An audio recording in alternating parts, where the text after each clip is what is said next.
宋朝为什么不能收复燕云16州呢？后唐的节度使石敬瑭为了自己的私欲，在契丹的支持之下建立了后晋，但交换条件是割让燕云16州。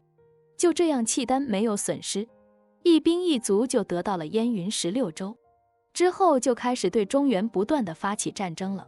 石敬瑭卖国求荣，贡献燕云16州给契丹人，此举可谓是北方草原民族给中原王朝制作了一把玄天之剑。稍有不慎，契丹铁骑就会铺天盖地的而来，给汉家致命一击。为了破除这把玄剑，宋朝曾经付出了多次努力，意图武力收复燕云，甚至不惜用重金赎买，但最终全部以失败告终了。宋朝花了300年的时光，都没有办法将燕云16州收复，这是为什么呢？第一，宋朝的特殊国情。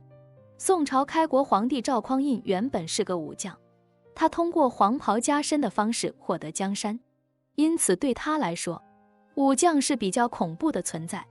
为了防止这黄袍再加到别人身上，赵匡胤率先采取的是杯酒释兵权，让将军手下无兵，重文轻武的政策贯穿了整个宋朝。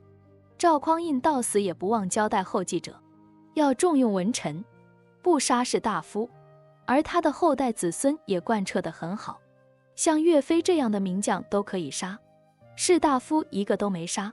也正是因为这个原因，宋朝逐渐成了一个重文轻武的王朝，其军队的战斗力非常之低。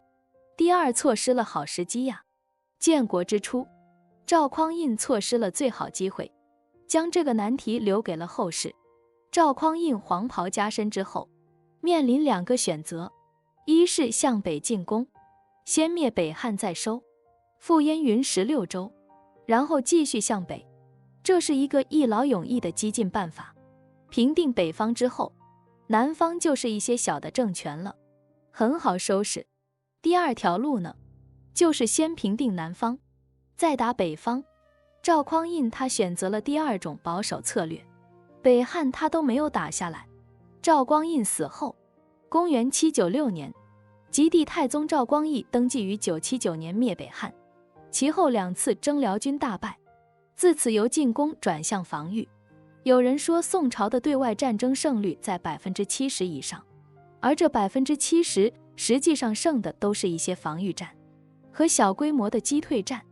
第三，武器装备不占优势。纵观我国历史，有马的朝代必然会武力强盛，没马的朝代就很难开拓疆土。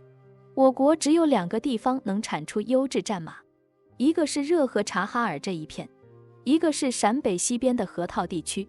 但这2个地方，一个被党项人占据，一个被辽国占据。后来王安石提出了一个好办法，让老百姓领养马，带回家养，等到战时再收回来。这个办法确实很好，但是老百姓真正养起来，就出现了很多问题。战马喜寒不喜热，高寒地区适合养马，但是宋朝疆域在温带和亚热带，所以这战马就容易生病，养死了老百姓还得赔钱。总之呢，最后是弄了一对老弱病残的战马。除了马之外，宋朝的铁也属于比较紧张资源。宋朝的冶铁技术虽然已经很发达了，但是宋朝时期铁矿相对较少。辽宁一直是我国铁矿储量最丰富的地区，也是最容易开发的。但是辽东又被辽国占据了。